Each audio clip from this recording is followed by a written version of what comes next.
Hey guys, this is Manasa. This is Nikki. And Anisha. This is our calc limits video.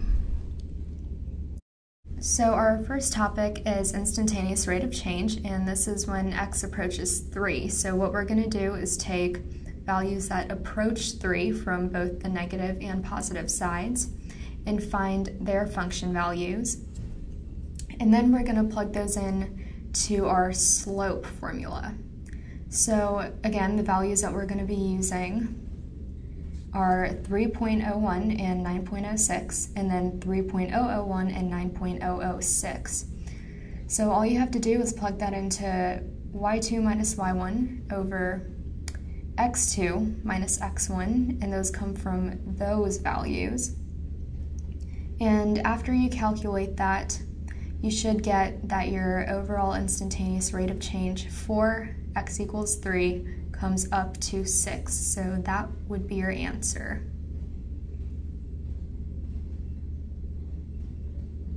Now we are going to evaluate limits algebraically. First, always try substitution, which is just plugging in the limit into your equation.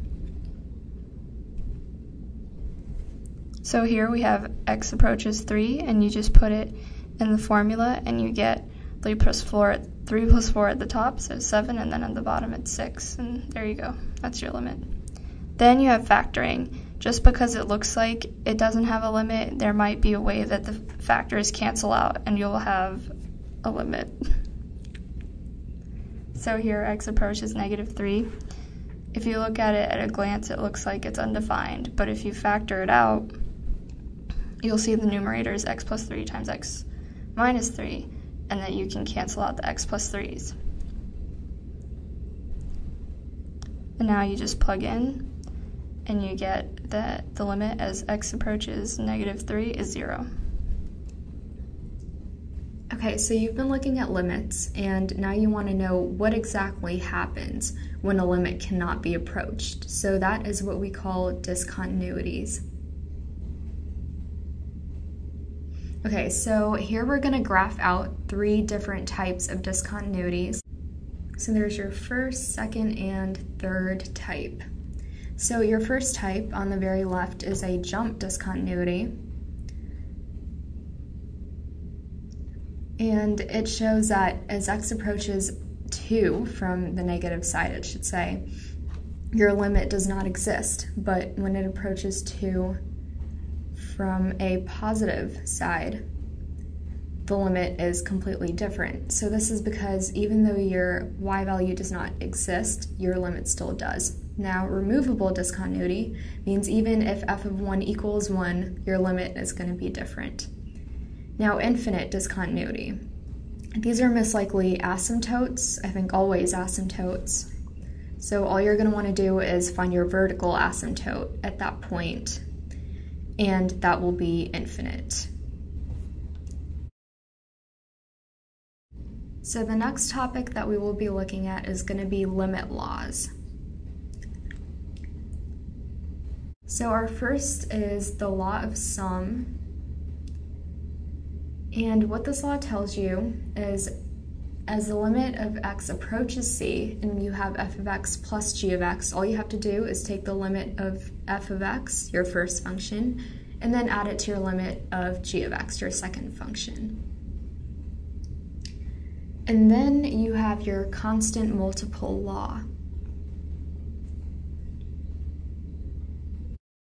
So what this tells you is that when you have a limit, x approaches c, and you multiply your function by a constant, all that is multiplying the constant by your limit of that function.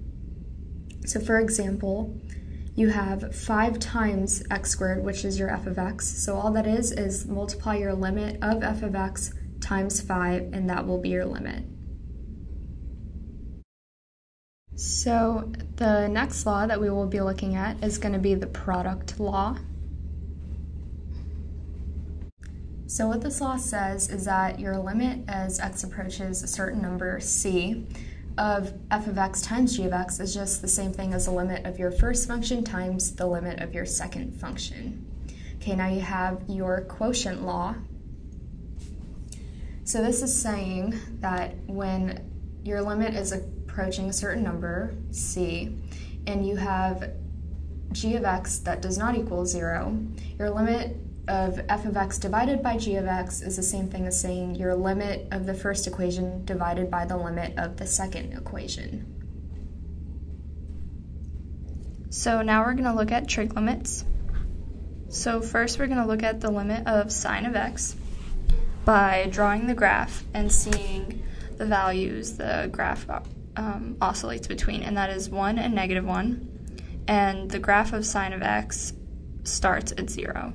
Now we're going to look at the limit of cosine of x, which is similar to sine of x in that it oscillates between 1 and -1, except now when you draw the graph you want to start at 1. So now we're going to look at the squeeze theorem, which is being able to squeeze your problem in between two simpler functions. And these functions you already know the limits or they're easy to calculate. For example, we learned sine of x oscillates between -1 and 1, so those are the range of the limit. As x approaches infinity of -1 over x, because we know sine of x from the left is -1 and we know it equals 0, and then the limit of sine of x, which is 1 over x, and because both of them are 0, the limit as x approaches infinity of sine of x over x is 0. Now we are going to look at the intermediate value theorem. This states if a function is continuous on the interval ab such that c is between a and b. An example to show this is the equation f of x equals 2x cubed minus 5x squared minus 10x plus 5. And we want to know if it has a root on the interval of -1, 2. So what it's asking is to prove whether f of x is 0 at some point on this interval. You just have to plug in values to know the endpoints of the function first. So f of -1 is 8 and f of 2 is -19. And because you have a positive and negative number, there has to be, and it's a continuous function, there has to be a 0 at some point between in that period. They see me rolling, they hating, patrolling and trying to catch me riding.